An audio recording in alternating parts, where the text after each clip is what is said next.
ದೀನಬಂಧವ ನೀನೆಯನ ಮನದರ್ಥ ಪೂರೈಸೋ ಅನುಪಮೋಪಮ ಜ್ಞಾನ ಸಂಪತ್ತು ವಿನಯ ಪೂರ್ವಕ ಇತ್ತು ಪಾಲಿಸೋ ಜನುಮ ಜನುಮಕ್ಕೆ ಮರೆಯಬೇಡವೋ ಶೇಷಗಿರಿವಾಸ. ಗುರು ರಾಘವೇಂದ್ರ ಆತ್ಮೀಯ ಅಧ್ಯಾತ್ಮ ಬಂಧುಗಳೆಲ್ಲರಿಗೂ ಕೂಡ ಅನಂತ ಶಿರಸಾಷ್ಟಾಂಗ ಪ್ರಣಾಮಗಳು. ಈಗ ನಾವು ದಿವ್ಯವಾದ ಎರಡನೇ ತಿರುಪತಿ ಅಂತ ಪ್ರಸಿದ್ಧವಾಗಿರತಕ್ಕಂಥ ಮದಲಕಲ್, ಅದನ್ನು ಸಂಸ್ಕೃತದಲ್ಲಿ ಆದಿಶಿಲಾಕ್ಷೇತ್ರ ಅಂತ ಕರೀತಾರೆ. ಶೇಷದಾಸರ ಆರಾಧ್ಯ ಮೂರ್ತಿ ಇರತಕ್ಕಂಥ ಪರಬ್ರಹ್ಮ ಶ್ರೀನಿವಾಸ ಇರತಕ್ಕಂಥ ದಿವ್ಯವಾದ ಸ್ಥಾನ.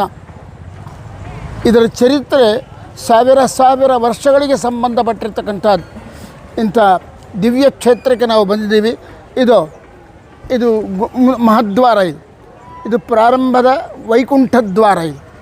ಆ ಕಡೆ ವಾಯುದೇವರಿದ್ದಾರೆ ದ್ವಾರಪಾಲಕರಾಗಿ, ಈ ಕಡೆ ಗರುಡ ದೇವರಿದ್ದಾರೆ ದ್ವಾರಪಾಲಕರಾಗಿ.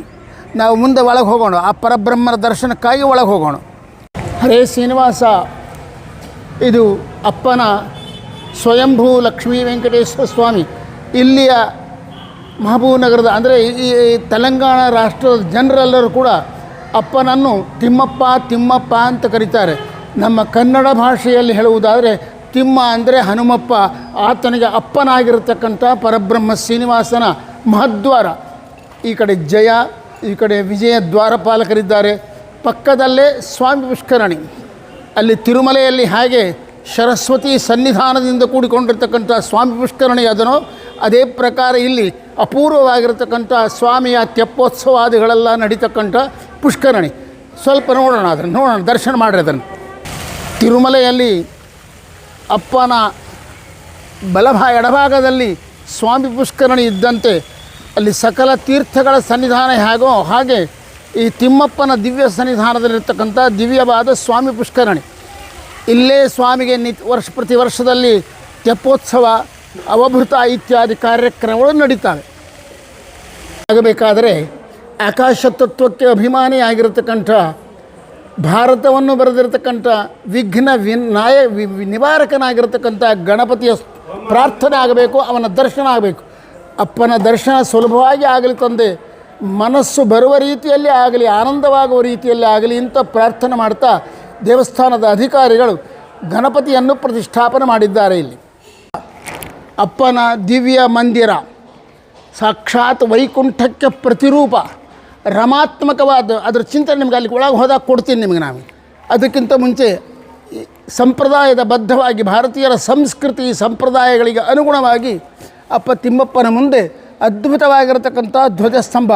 ಒಂದು ಸಲ ನೋಡಿದರೆ ಅದು ದೊಡ್ಡ ತಿರುಮಲೆ, ಆದರೆ ಇದು ಸಣ್ಣ ತಿರುಮಲೆ ಎಂಬುದಕ್ಕೆ ಧ್ವಜಸ್ತಂಭನೂ ಬಹಳ ಎತ್ತರ ಇದೆ. ಅದಕ್ಕೆ ಬಂಗಾರದ ಕವಚನೂ ಹಾಕಿಸಿದ್ದಾರೆ. ಅದರ ಮೇಲೆ ಗರುಡನನ್ನು ಕೆಳಗಡೆ ಪ್ರತಿಷ್ಠಾ ಮಾಡಿದ್ದಾರೆ. ಇದು ಗರುಡ ಧ್ವಜಸ್ತಂಭ. ಇದು ನಮ್ಮಲ್ಲಿ ಭಾರತೀಯರ ಸಂಸ್ಕೃತಿಯಲ್ಲಿ ಒಂದು ಸಂಪ್ರದಾಯ ಇದೆ.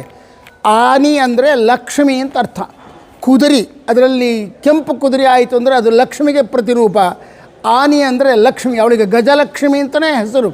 ಗಜದಂತೆ ನಡೀತಾಳೆ ಒಂದು, ಗಜದಂತೆ ಮಹಾ ವ್ಯಕ್ತಿತ್ವವುಳ್ಳವಳಾಗಿದ್ದಾಳೆ ಒಂದು.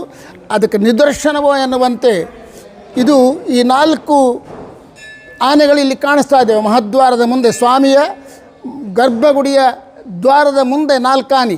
ಇವು ಈ ಮಧ್ಯದಲ್ಲಿ ಮಾಡಿಸಿದ್ದುವಲ್ಲ, ಹಿರಿಯರ ಮಾತಿನಂತೆ, ಪ್ರಾಚೀನವಾದ ಸಂಪ್ರದಾಯದಂತೆ ಭಗವಂತ ಇಲ್ಲಿ ಬಂದಾಗ ಧರೆಗಿಳಿದು ಬಂದ 4 ಆನೆಗಳು.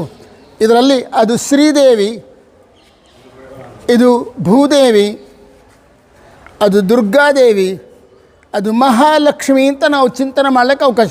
ಮೂಲ ರೂಪ ಮಹಾಲಕ್ಷ್ಮಿ, ಅವಳಿಂದ ಅಭಿವ್ಯಕ್ತವಾಗಿರತಕ್ಕಂಥ ದುರ್ಗಾರೂಪ, ಅವಳಿಂದ ಅಭಿವ್ಯಕ್ತವಾಗಿರತಕ್ಕಂಥ ಭೂರೂಪ, ಅವಳಿಂದ ವ್ಯಕ್ತವಾಗಿರ್ತ ಶ್ರೀರೂಪ. ಶ್ರೀ ಭೂ ದುರ್ಗಾ ಮತ್ತು ಮಹಾಲಕ್ಷ್ಮಿಯೇ ಪ್ರತಿರೂಪಗಳಾಗಿ ಆ ತಾಯಿಯೇ ಮೊದಲು ಮಹದ್ವಾರದಲ್ಲಿ ನಿಂತ್ಕೊಂಡಿರ್ತಾಳೆ. ಒಳಗೆ ಯಾರು ಪ್ರವೇಶ ಮಾಡಬೇಕಾದ್ರೆ ಆಕೆಯ ಅನುಮತಿ ತಗೊಂಡು ಪ್ರವೇಶ ಮಾಡಬೇಕಾದ ಕಾರಣ ಅದಕ್ಕೆ ಸೂಚಕವಾಗಿ 4 ಆನೆಗಳನ್ನು ಇಲ್ಲಿ ಸ್ಥಾಪನೆ ಮಾಡಿದ್ದಾರೆ.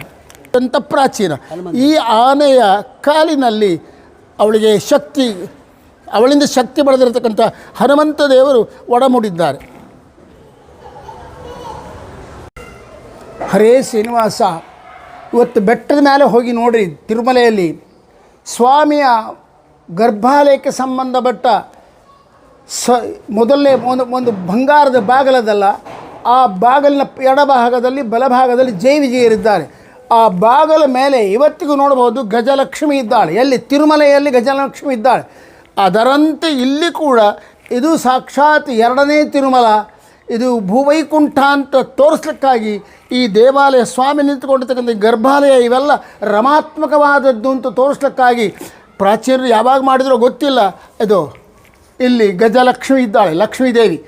ಎರಡು ಕಡೆ ಎರಡು ಆನೆಗಳು, ಗಜಲಕ್ಷ್ಮಿ. ತಿರುಮಲೆಯಲ್ಲಿ ಇದ್ದಂತೆ ಇಲ್ಲಿ ಗಜಲಕ್ಷ್ಮಿ ಇದ್ದಾಳೆ.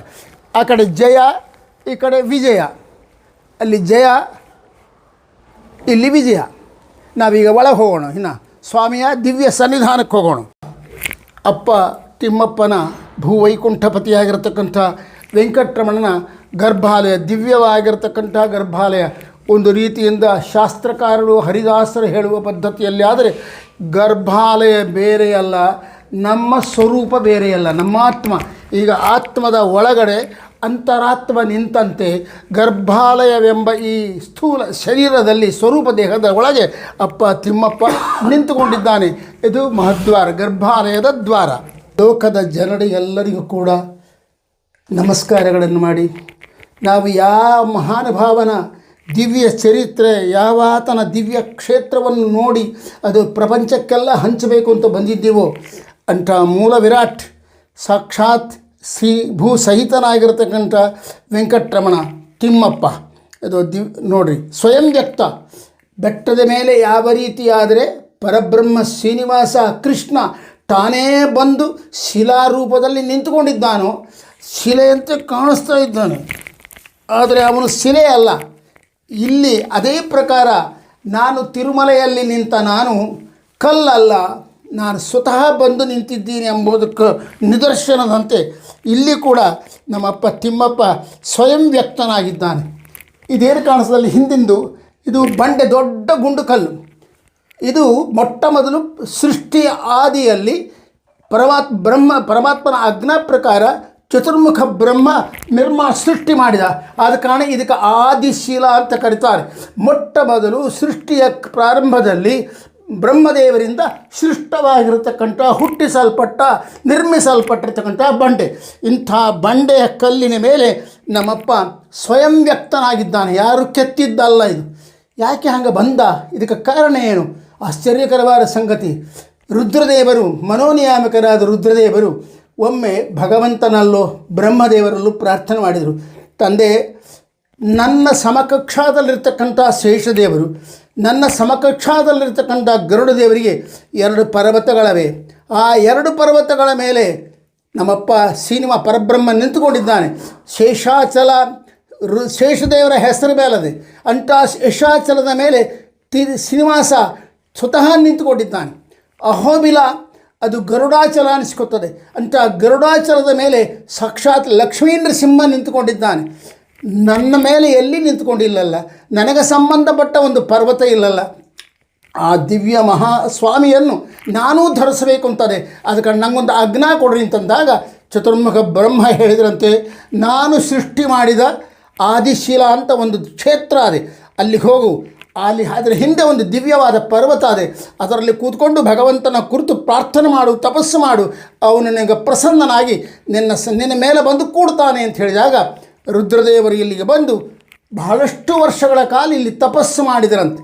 ಆ ತಪಸ್ಸಿಗೆ ಪ್ರತಿರೂಪವಾಗಿ ಜಗನ್ನಾಥ ಪ್ರತ್ಯಕ್ಷನಾಗಿ, ರುದ್ರ ನಿನ್ನ ಅಪೇಕ್ಷೆ ಏನು ಅಂತಂದಾಗ, ನನಗೆ ಏನೂ ಅಪೇಕ್ಷೆ ಇಲ್ಲ ತಂದೆ, ಎಲ್ಲ ಭಾಗ್ಯವನ್ನು ಕೊಟ್ಟಿಯ, ನನಗೆ ಬೇಕಾಗಿರೋದು ಗರುಡನ ಮೇಲೆ ನಿಂತುಕೊಂಡಿಯ ಅಹೋಬಿಲದಲ್ಲಿ, ಶೇಷನ ಮೇಲೆ ನಿಂತುಕೊಂಡಿಯ ತಿರುಮಲೆಯಲ್ಲಿ, ನನ್ನಲ್ಲೂ ಕೂಡ ನನ್ನ ಮೇಲೆ ಕರುಣೆ ತೋರಿ ನನ್ನ ಮೇಲೆ ಕೂಡ ನಿಲ್ಲು ಅಂತ ಕೇಳಿದಾಗ ಆ ರುದ್ರನ ಮೇಲೆ ಅನುಗ್ರಹ ಮಾಡ್ತಾ ಜಗದೊಡೆಯ ನಾರಾಯಣ ವಾಸುದೇವ ಇಲ್ಲಿ ಈ ಬಂಡೆಯ ಮೇಲೆ ಅಭಿವ್ಯಕ್ತನಾಗಿದ್ದಾನೆ. ನೋಡ್ರಿ, ಆಬ್ಧಿತಾರಂ ಕಟಿವರ್ತಿ ಹಸ್ತಂ ಸ್ವರ್ಣಾಂಬರಂ ರತ್ನ ಕಿರೀಟ ಕುಂಡಲಂ ಆಲಂಬಿ ಸೂತ್ರೋತ್ತಮ ಮಾಲ್ಯಭೂಷಿತಂ ನಮಾಮ್ಯಹಂ ವೆಂಕಟ ಶೈಲನಾಯಕಂ. ಅಪ್ಪ ತಿಮ್ಮಪ್ಪ ತಿರುಮಲೆಯಲ್ಲಿ ನಿಂತಂತೆ ಈ ಪ್ರಾಂತದ ಜನರನ್ನೆಲ್ಲ ಉದ್ಧಾರ ಮಾಡಬೇಕು ಅಂಥೇಳಿ ರುದ್ರದೇವರ ಪ್ರಾರ್ಥನೆಗೆ ಅನುಗುಣವಾಗಿ ಈ ಮೊದಲ ಕಲ್ಲು ಅಂದರೆ ಸೃಷ್ಟಿಯ ಆದಿಯಲ್ಲಿ ಬ್ರಹ್ಮದೇವರಿಂದ ಸೃಷ್ಟಿಯಾಗಿರತಕ್ಕಂಥ ಶಿಲಾದ ಮೇಲೆ ಅಭಿವ್ಯಕ್ತನಾಗಿ ಎಲ್ಲರನ್ನೂ ಕರುಣೆಯಿಂದ ನೋಡ್ತಾ ಇದ್ದಾನೆ. ಈ ಪರಬ್ರಹ್ಮನ ವೈಶಿಷ್ಟ್ಯ ಏನು ಅಂತಂದರೆ ಈತ ತುಂಗಭದ್ರ ಮತ್ತು ಕೃಷ್ಣ ಎರಡು ನದಿಗಳ ಮಹಾನದಿಗಳ ಮಧ್ಯದಲ್ಲಿ ನಿಂತುಕೊಂಡಿದ್ದಾನೆ. ಇಲ್ಲಿಗೆ ಕೃಷ್ಣ 7 ಕಿಲೋಮೀಟರ್ ದೂರದಲ್ಲಿ, ಗದ್ವಾಲೆಗೆ ಹತ್ತಿರದಲ್ಲಿ ತುಂಗಭದ್ರ, ಅಲ್ಲಿ ಆ ತುಂಗಭದ್ರ ಈ ಕಡೆ ಕೃಷ್ಣ, ಎರಡು ಮಹಾನದಿಗಳ ಮಧ್ಯದಲ್ಲಿ, ಜೀವಂತ ನದಿಗಳ ಮಧ್ಯದಲ್ಲಿ ನಮ್ಮಪ್ಪ ಅಭಿವ್ಯಕ್ತನಾಗಿ ನಿಂತುಕೊಂಡಿದ್ದಾನೆ. ಈತನ ಬಗ್ಗೆ ದಿವ್ಯ ಪಾದಗಳು. ಇಲ್ಲಿ ಒಂದು ವಿಚಿತ್ರ ಪ್ರತಿನಿತ್ಯದಲ್ಲಿ ನಾವು ನೋಡಬಹುದು. ಏನು ಗೊತ್ತನಾ, ಇದಕ್ಕೆ ಕಾರಣೀಭೂತರು ಯಾರು ಅಂದರೆ ಇವತ್ತು ನಾವು ಏನು ವಿಡಿಯೋ ಮಾಡ್ತಾ ಇದ್ದೀವಲ್ಲ ಅದಕ್ಕೆ ಕಥಾನಾಯಕರಾಗಿರತಕ್ಕಂಥ ಶೇಷದಾಸರು.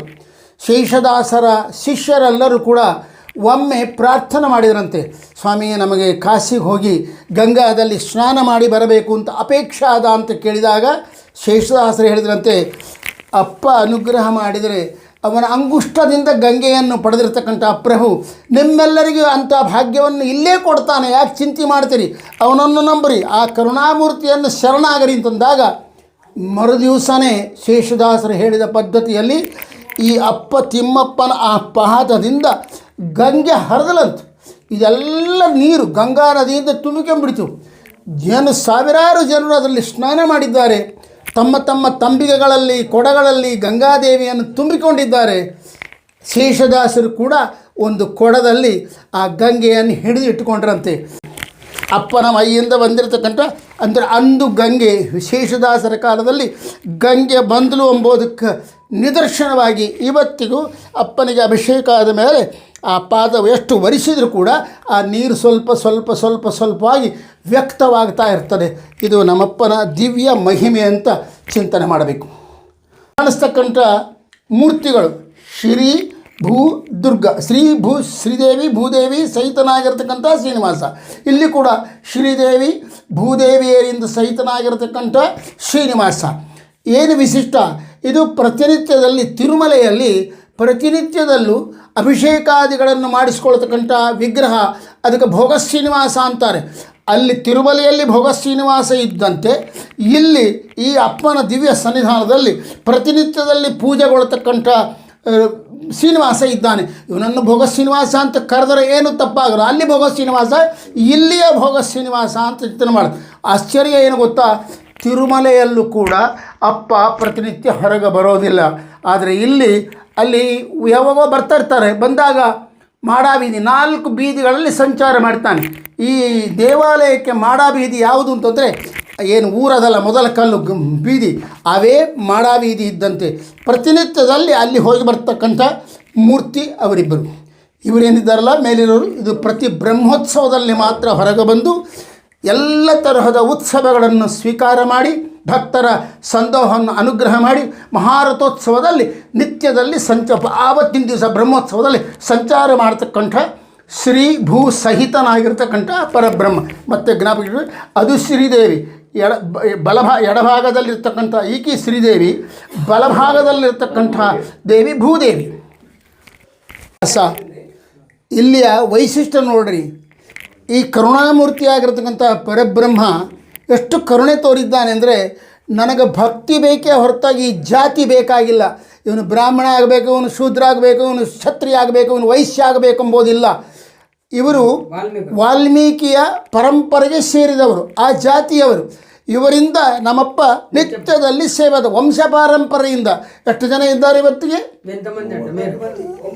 ಹೇಗೆ 39 ಜನ ಇದ್ದೀರಾ ನೀವು? 39 ಜನರಿದ್ದಾರೆ.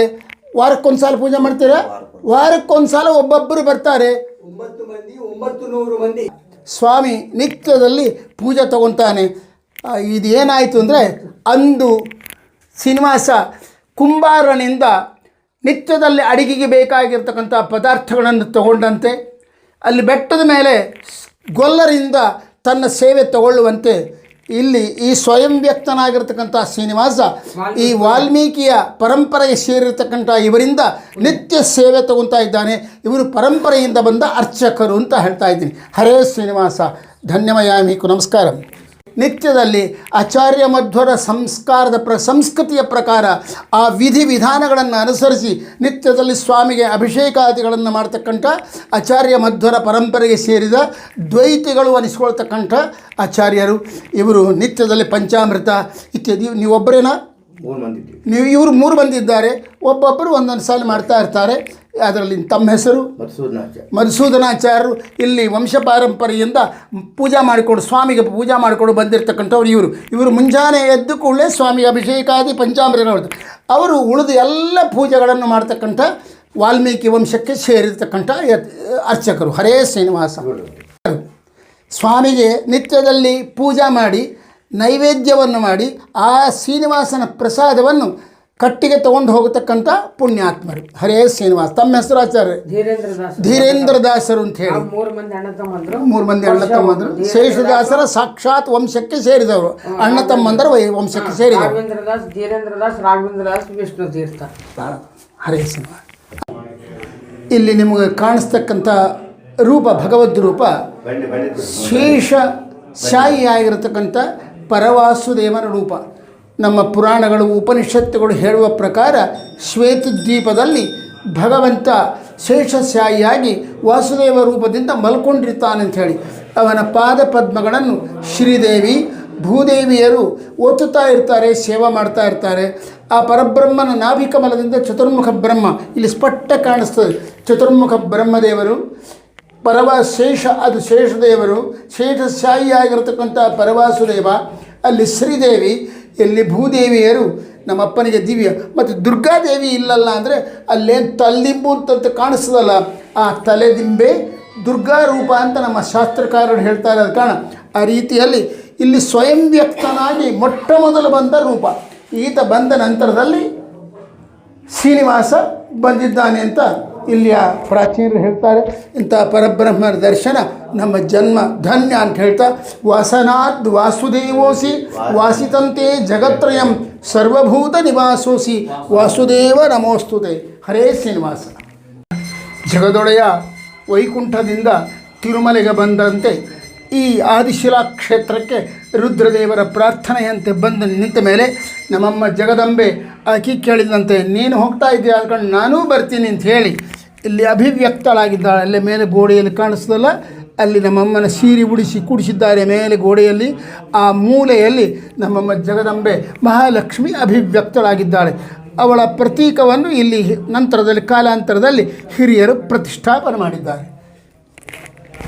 ತಿರುಮಲೆಯಲ್ಲಿ ಸ್ವಾಮಿ ಪುಷ್ಕರಣಿಯ ದಂಡೆಯ ಮೇಲೆ ಕ್ಷೇತ್ರಕ್ಕೆ ಪ್ರಧಾನ ದೇವತೆಯಾಗಿರತಕ್ಕಂಥ ವರಾಹರೂಪಿ ಪರಮಾತ್ಮ ನಿಂತುಕೊಂಡಿದ್ದಾನೆ. ಅದರಂತೆ ಇಲ್ಲಿ ಕೂಡ ವರಾಹರೂಪಿ ಪರಮಾತ್ಮ ಈ ಗುಹೆ ಒಳಗಡೆ ಒಡಮೂಡಿದ್ದಾನೆ. ಆತ ಅಲ್ಲಿ ಹೋಗೋದು ಕಷ್ಟ, ದರ್ಶನ ಆಗೋದು ಕಷ್ಟ ಎಂಬ ಭಾವನೆಯಿಂದ ನಮ್ಮ ಸ್ವಾಮಿಗಳು ಸುವಿದ್ಯೇಂದ್ರರು ಏನು ಮಾಡಿದ್ದಾರೆ, ಆ ಪ್ರತೀಕವನ್ನು ಭೂವರಾಹ ರೂಪಿಯಾದ ಪರಮಾತ್ಮನನ್ನು ಇಲ್ಲಿ ಪ್ರತಿಷ್ಠಾ ಮಾಡಿ ಎಲ್ಲರಿಗೂ ಆ ದಿವ್ಯ ಮಂಗಳ ಮೂರ್ತಿಯ ದರ್ಶನ ಆಗುವಂತೆ ಮಾಡಿದ್ದಾರೆ. ಭೂವರಾಹ ಸ್ವಾಮಿಯ ದಿವ್ಯ ಮಂಗಳ ವಿಗ್ರಹ. ಶ್ರೀನಿವಾಸ ರುದ್ರದೇವರ ಸೇವೆಗೆ ಪ್ರೀತನಾಗಿ ಈ ಮೊದಲ ಕಲ್ಲಿಗೆ ಅಂದರೆ ಆದಿಶಿಲೆಗೆ ಬಂದು ನಿಂತ ಮೇಲೆ ಆ ಪರಬ್ರಹ್ಮನನ್ನು ಪ್ರಾರ್ಥನೆ ಮಾಡಿ, ನೀನು ಎಲ್ಲಿರ್ತೀಯೋ ಅಲ್ಲಿ ನಾನು ಇರ್ತೀನಿ ತಂದೆ ಅಂತ ಹೇಳಿ ವಾಯುದೇವರು ಹನುಮಂತ ದೇವರು ಇಲ್ಲಿ ಬಂದು ನಿಂತ್ಕೊಳ್ತಾರೆ. ಅವರು ಕೂಡ ಸ್ವಯಂ ವ್ಯಕ್ತ ಅಲ್ಲಿ ಕಾಣಿಸ್ತಾ ಇದೆ. ಹನುಮಂತ ದೇವರು ಅದರ ವಿಗ್ರಹ ಸ್ವಯಂ ವ್ಯಕ್ತ ಹನುಮಂತ ದೇವರು. ಆ ಸ್ವಯಂ ವ್ಯಕ್ತ ಹನುಮಂತ ದೇವರಿಂದ ಆರಾಧ್ಯ ಮೂರ್ತಿ ಆಗುತ್ತೆ.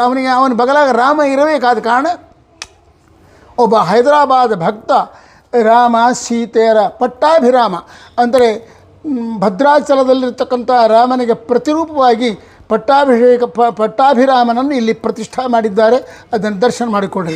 ಹನುಮಂತ ದೇವರ 2ನೇ ಅವತಾರ ಭೀಮಸೇನ ದೇವರು 32 ಲಕ್ಷಣಗಳಿಂದ ಕೂಡಿಕೊಂಡಿರತಕ್ಕಂಥದ್ದು ಎನ್ನುವುದಕ್ಕೆ ನಿದರ್ಶನವಾಗಿ ಮೂರ್ತಿಯನ್ನು ಬಹಳ ಸುಂದರವಾಗಿ ದ್ವಾತ್ರಿಂಶ ಲಕ್ಷಣೋಪೇತವಾಗಿ ಚೆಕ್ಕಿದ್ದಾರೆ. ಅಂಥ ಭವ್ಯವಾದ ಮಹಾಬಲಶಾಲಿಯಾಗಿರ್ತಕ್ಕಂಥ ದುಷ್ಟನಾದ ದುರ್ಯೋಧನನನ್ನು ಸಂಹಾರ ಮಾಡಿರ್ತಕ್ಕಂಥ ಭೀಮಸೇನ ದೇವರ ಮಂಗಳ ವಿಗ್ರಹ.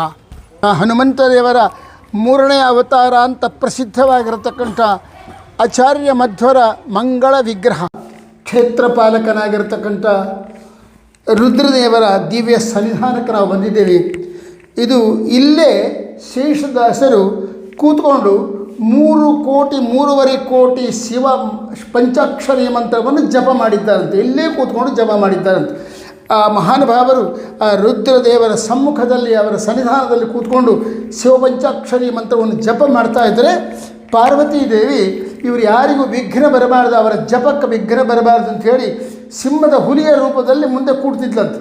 ಆಮ್ಯಾಕೆ ಶೇಷದಾಸರೇ ಪ್ರಾರ್ಥನೆ ಮಾಡಿದ್ರಂತೆ, ಅಮ್ಮ ತಾಯಿ ನೀನು ಹಾಕಿ ಕೂತ್ಕೊಂಡ್ರೆ ಭಕ್ತರೆಲ್ಲ ಹಂಚಿಕೊಂಡು ಹೋಗ್ತಾರೆ, ಅಪ್ಪನ ದರ್ಶನಕ್ಕೆ ಅನಾನುಕೂಲ ಆಗ್ತದೆ, ನಾನು ದಯಮಾಡಿ ನಾನು ಮೇಲೆ ಹೋಗ್ತೀನಿ ಅಂಥೇಳಿ ರುದ್ರಾಚಲಕ್ಕೆ, ಈಗ ನಾವು ಮುಂದೆ ಹೋಗ್ತೀವಿ ಆ ರುದ್ರಾಚಲಕ್ಕೆ ಹೋಗಿ ಅಲ್ಲಿ ತಪಸ್ಸು ಮಾಡಿದರಂತೆ ಶೇಷದಾಸರು. ಅಂಥ ಭವ್ಯವಾಗಿರತಕ್ಕಂಥ ಮಹರುದ್ರದೇವರ ದಿವ್ಯ ಸನ್ನಿಧಾನ. ಈ ಥರ ಹಿಂದೆಗಡೆ ದುರ್ಗೆ ಇರಬೇಕು, ದುರ್ಗೆಯ ಸನ್ನಿಧಾನವೇ ರುದ್ರದೇವರಿಗೆ ಬಲ ಕೊಡ್ತಕ್ಕಂಥದ್ದು ಎನ್ನುವ ಚಿಂತನೆಯಲ್ಲಿ ನಮ್ಮ ಚೇರ್ಮನ್ರವರ ಪ್ರಾರ್ಥನೆಗೆ ಅನುಗುಣವಾಗಿ ಫಲಿಮಾರು ಮಠಾಧೀಶರಾಗಿರ್ತಕ್ಕಂಥ ವಿದ್ಯಾಧೀಶರು ಆ ದುರ್ಗಾದೇವಿಯನ್ನು ಪ್ರತಿಷ್ಠಾ ಮಾಡಿದ್ದಾರೆ. ಪಕ್ಕದಲ್ಲೇ ಗಣಪತಿ ಇದ್ದಾನೆ, ಆ ಪಕ್ಕದಲ್ಲಿ ಷಣ್ಮುಖನ ದಿವ್ಯ ಮಂಗಳ ವಿಗ್ರಹ ನಮಗೆ ಕಾಣಿಸ್ತದೆ. ಈಗ ನಾವು ಪ್ರವೇಶ ಮಾಡತಕ್ಕಂಥ ಈ ಶಿಲಾ ಮಂಟಪ ಏನದಲ್ಲ, ಬರೀ ಕಲ್ಲಿನಿಂದ ನಿರ್ಮಾಣವಾಗಿರತಕ್ಕಂಥ ದಿವ್ಯವಾದ ಮಂಟಪ. ಇದು ಶೇಷದಾಸರು ಕಟ್ಟಿಸಿರತಕ್ಕಂಥದ್ದು. ಇಲ್ಲಿ ಯಾರ್ಯಾರು ಭಕ್ತರು ಬರ್ತಾರೆ, ತಿಮ್ಮಪ್ಪನ ದರ್ಶನಕ್ಕಾಗಿ ಬರ್ತಾರೆ ಅಂತ ಬಂದ ಭಕ್ತರು ಉಪವಾಸ ಹೋಗಬಾರ್ದು, ಅಪ್ಪನ ಪ್ರಸಾದ ತಗೊಂಡು ಹೋಗಬೇಕೆಂಬ ಭಾವನೆಯಿಂದ ಸ್ವತಃ ಶೇಷದಾಸರು ನಿರ್ಮಾಣ ಮಾಡಿ ಇದಕ್ಕೆ ಒಂದು ರೀತಿಯಿಂದ ಛತ್ರ ಅಂತಲೇ ಹೆಸರಿಟ್ಟು ಶೇಷದಾಸರ ಛತ್ರ ಅಂಥೇಳಿ 100 ಗಟ್ಟಲೆ ಜನ ಪ್ರತಿನಿತ್ಯದಲ್ಲಿ ಇಲ್ಲಿ ಊಟ ಮಾಡ್ತಾ ಇದ್ರಂತೆ. ದೊಡ್ಡ ದೊಡ್ಡ ಪಂಡಿತರು, ಒಳ್ಳೊಳ್ಳೆ ಭಾಗವತೋತ್ತಮರೆಲ್ಲ ಇಲ್ಲಿಗೆ ಬಂದು ಇಲ್ಲಿ ಊಟ ಮಾಡಿರ್ತಕ್ಕಂಥ ಸ್ಥಳ ಇದು. ಶ್ರೀನಿವಾಸನ ದಿವ್ಯ ಸನ್ನಿಧಾನದಲ್ಲಿ ಅದೇ. ಈ ಮಂಟಪದ ಮೇಲೆ ಕಾಣಿಸ್ತಕ್ಕಂಥ ಮನೆ ಏನದಲ್ಲ, ಒಂದು ರೂಮ್ ಕಾಣಿಸ್ತದಲ್ಲ ನಿಮಗೆ, ಅದು ಶಿಲಾಮಯವಾಗಿರ್ತಕ್ಕಂಥದ್ದೇ. ಅದು ಶೇಷದಾಸರು ರಾತ್ರಿಯಲ್ಲಿ ಮಲ್ಕೊಳ್ತಕ್ಕಂಥ ಮಂದಿರ. ಅವರು ಮುಂಜಾನೆ ಸಿಗ್ಗಿ ಅಲ್ಲಿ ಕಿಟಕಿ ಕಾಣಿಸ್ತದೆ, ಮುಂದೆ ಒಂದು ಲೈಟ್ ಇಟ್ಟಿದ್ದಾರೆ. ಆ ಕಿಟಕಿಯಿಂದ ಪ್ರತಿನಿತ್ಯ ಎದ್ದು ಕೂಡಲೇ ಶ್ರೀನಿವಾಸನ ದರ್ಶನ ಮಾಡ್ತಾ ಇದ್ದರಂತೆ ಅವರು ಮಹಾನುಭಾವರು. ಇದು ಮಹಾ ತಪಸ್ವಿಗಳಾದ ಇಂದ್ರಾಂಶ ಸಂಭೂತರಾದ ಪಾರ್ಥನಾಗಿ ಕೃಷ್ಣನ ಸೇವೆ ಸಲ್ಲಿಸಿರತಕ್ಕಂಥ ಶೇಷದಾಸರ ಮನೆ. ಅವರು ಇಲ್ಲೇ ಕೂಡ್ತಾಯಿದ್ರು, ಇಲ್ಲೇ ತಮ್ಮ ಶಿಷ್ಯರಿಗೆ ಉಪದೇಶ ಮಾಡ್ತಾಯಿದ್ರು, ಇಲ್ಲೇ ತಮ್ಮ ಆಧ್ಯಾತ್ಮ ಚಿಂತನೆಗಳನ್ನೆಲ್ಲ ಇಲ್ಲೇ ಮಾಡ್ತಾಯಿದ್ರು. ಅಂಥ ಪವಿತ್ರವಾಗಿರ್ತಕ್ಕಂಥ ಮನೆ ಇದು. ಇದು ಶೇಷದಾಸರು ಕೂತ್ಕೊಂಡು ನಿತ್ಯದಲ್ಲಿ ಭಗವಂತನನ್ನು ಪೂಜೆ ಮಾಡಿದ ಪವಿತ್ರವಾಗಿರ್ತಕ್ಕಂಥ ಸ್ಥಳ. ನಿಜವಾಗಿ ಇದರಲ್ಲಿ ನಾವು ಕಾಲಿಟ್ಟಿವಿ ಅಂತಂದರೆ ಎಷ್ಟೋ ಜನ್ಮಾಂತರದ ಸುಕೃತದ ಫಲ ಅಂತ ನಾನು ಚಿಂತನೆ ಮಾಡ್ತಾಯಿದ್ದೀನಿ. ಅಲ್ಲೇನು ಈ ಮಂಟಪ ಕಾಣಿಸೋದಲ್ಲ, ಇದು ಶೇಷದಾಸರ ಕಾಲದ ಮಂಟಪ. ಅವರು ಇದರಲ್ಲೇ ಭಗವಂತನ ಆರಾಧನೆ ಮಾಡಿರ್ತಕ್ಕಂಥದ್ದು. ಈ ಮಧ್ಯದಲ್ಲಿ ಕಾಣಿಸುವ ಪ್ರಭಾವಳಿ ಸಮೇತನಾಗಿರತಕ್ಕಂಥ ವಿಗ್ರಹ ಏನದಲ್ಲ, ಅದು ಶ್ರೀನಿವಾಸ ಪರಬ್ರಹ್ಮನ ದಿವ್ಯವಾದ ಮಂಗಳಮೂರ್ತಿ. ಆ ಪಕ್ಕದಲ್ಲಿ ಅಲ್ಲಿ ಪಾರ್ಥಸಾರಥಿ, ಶೇಷದಾಸರು ಪ್ರತಿಷ್ಠಾ ಮಾಡಿರ್ತಕ್ಕಂಥ ಧರ್ಮನಲ್ಲಿ ಪ್ರತಿಷ್ಠಾ ಮಾಡಿರ್ತಕ್ಕಂಥ ಪಾರ್ಥಸಾರಥಿಯ ಪ್ರತೀಕ ಉತ್ಸವ ಮೂರ್ತಿ ಇದ್ದಂತೆ. ಎಷ್ಟು ಅಪೂರ್ವವಾಗಿದೆ. ಈ ಕಡೆ ಬೆಳ್ಳಿದೇನು ಕಾಣಿಸ್ತದಲ್ಲ, ಇದು ಶೇಷದಾಸರ ಬೆಳ್ಳಿಯ ಪ್ರತಿಮಾ. ಇದನ್ನೇ ಪೂಜೆ ಮಾಡ್ತಾಯಿರ್ತಾರೆ. ಇವರು ವಂಶೀಕರು, ದಾಸರ ವಂಶೀಕರು. ಇವರು ಈ ದಾಸರ ಮಕ್ಕಳು. ಇವರು ಸುಧಾಂತ ಅಧ್ಯಯನ ಮಾಡಿರ್ತಕ್ಕಂಥ ಪುಣ್ಯಜೀವಿ. ಎಲ್ಲಿ ಅಕಮಂಚಿ ಆಚಾರ್ಯರಲ್ಲಿ ಸುಧಾಂತ ಅಧ್ಯಯನ ಮಾಡಿ ಸತ್ಯಾತ್ಮರು, ಫಲಿಮಾರ ಸ್ವಾಮಿಗಳೇ ಮೊದಲಾದವರ ಸನ್ನಿಧಾನದಲ್ಲಿ ಎಲ್ಲರಿಗಿಂತ ಮಿಗಿಲಾಗಿ ಮಹಾನುಭಾವರಾಗಿರ್ತಕ್ಕಂಥ ವಿದ್ವನ್ಮನೆಗಳಾದ ವಿದ್ಯಾಸಿಂಹಾಚಾರ್ಯರ ಸಮಕ್ಷಮದಲ್ಲಿ ಸುಧಾ ಪಾಠವನ್ನು ಒಪ್ಪಿಸಿರತಕ್ಕಂಥವರು ಫಸ್ಟ್ ಕ್ಲಾಸ್ನಲ್ಲಿ ಉತ್ತೀರ್ಣರಾಗಿರ್ತಕ್ಕಂಥ ಪುಣ್ಯಾತ್ಮರು. ಶ್ರೀನಿವಾಸ ಈಗ ನೀವು ನೋಡ್ತಾ ಇರತಕ್ಕಂಥ ಈ ಕಡೆ ಒಬ್ಬ ವಂಶಿಕರು, ಈ ಕಡೆ ಒಬ್ಬ ತಂದೆ ಮಗ ನಿಂತ್ಕೊಂಡಿದ್ದಾರೆ. ಆ ಮಧ್ಯದಲ್ಲಿ ಏನು ಮಂಚ ಅದಲ್ಲ, ಅದು ಸಾಕ್ಷಾತ್ ಶೇಷದಾಸರು ಕೂತ್ಕೊಳ್ತಾ ಇರ್ತಕ್ಕಂಥ ರಾತ್ರಿ ಮಲ್ಕೊಳ್ತಕ್ಕಂಥ ಮಂಚ. ಅವರು ಉಪಯೋಗ ಮಾಡಿದ ಮಂಚ.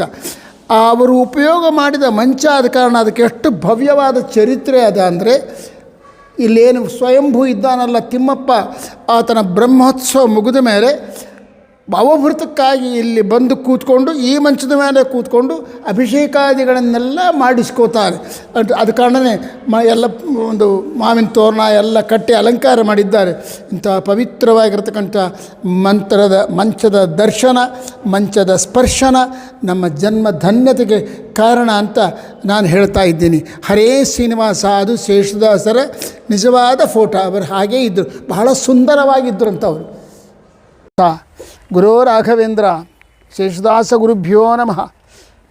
ಏನು ಪವಿತ್ರವಾದ ಸ್ಥಳ ಅದಲ್ಲ, ಇದು ಶೇಷದಾಸರ ಅಂತ್ಯ ಸಂಸ್ಕಾರ ಮಾಡಿದ ಸ್ಥಳ. ಇಲ್ಲೇ ಶೇಷದಾಸರ ಪವಿತ್ರವಾಗಿರತಕ್ಕಂಥ ಶರೀರಕ್ಕೆ ದಹನ ಸಂಸ್ಕಾರ ಆದರು. ಕ್ರವ್ಯಾದ ನಾಮಕ ಅಗ್ನ್ಯಂತರ್ಗತನಾದ ಪರಶುರಾಮನಿಗೆ ಶೇಷದಾಸರ ದಿವ್ಯ ದೇಹವನ್ನು ಸಮರ್ಪಣೆ ಮಾಡಿದ ಸ್ಥಳ. ಅದು ಶೇಷದಾಸರ ಭವ್ಯ ಮೂರ್ತಿ. ಮಾಂ ಆಕೃತಿಂ ಸ್ಮರೇತ್ ತೇನ ವಿಘ್ನಾಃ ಪ್ರಣಶ್ಯಂತಿ ಸಿದ್ಧ್ಯಂತಿ ಚ ಮನೋರಥಾಃ. ಮಹೋತ್ಸವದಲ್ಲಿ ಇಲ್ಲೆಲ್ಲ ವಿಜೃಂಭಣೆಯಿಂದ ಭಜನಾದಿಗಳು ನಡೀತದೆ. ಇದು ಬಗಲಾಗಿರ್ತಕ್ಕಂಥದ್ದು, ಅಲ್ಲಿ ಹೋಗೋಣ. ಗುರು ರಾಘವೇಂದ್ರ, ಇದು ಮತ್ತೊಂದು ಶೇಷದಾಸರ ಅಂತರಂಗ ಶಿಷ್ಯರಾದ ಖಜಾನ್ದಾರ್ ಶ್ರೀನಿವಾಸರಾಯರಿಗೆ ಸಂಬಂಧಪಟ್ಟ ಪವಿತ್ರವಾದ ಸ್ಥಳ. ಅವರ ದೇಹ ಸಂಸ್ಕಾರ ಮಾಡಿರ್ತಕ್ಕಂಥ ಸ್ಥಳ. ಇವರು ಖಜಾನ್ದಾರ್ ಶ್ರೀನಿವಾಸರಾಯರು ಸಾಮಾನ್ಯರಲ್ಲ, ಗುರುಶ್ರೀಶ ವಿಠ್ಠಲರ ವಂಶೀಕರು. ಗುರುಶ್ರೀಶ ವಿಠ್ಠಲರು ಅಂತಂದರೆ ಶ್ರೀನಿವಾಸನ ಅಂತರಂಗ ಭಕ್ತರು. ಭಾನುಕೋಟಿ ತೇಜ ಲಾವಣ್ಯ ಮೂರುತಿ ಶ್ರೀ ವೆಂಕಟೇಶ ನಿನ್ನಮೋ ನಮೋ ಶ್ರೀನಿವಾಸ ದಯಾನಿಧೆ. ಈ ಸ್ತುತಿರತ್ನಮಾಲ ಮಾಡಿರ್ತಕ್ಕಂಥ ಗುರುಶ್ರೀಶ ವಿಠ್ಠಲರ ವಂಶದಲ್ಲಿ ಬಂದಿರತಕ್ಕಂಥ ನಮ್ಮ ಖಜಾನ್ದಾರ್ ಶ್ರೀನಿವಾಸರಾಯರು ಶೇಷದಾಸರು ಅಂದರೆ ಪ್ರಾಣ. ಶೇಷದಾಸರ ಸೇವೆಯಲ್ಲೇ ತಮ್ಮ ಜೀವನವನ್ನು ಕಳೆದವರು.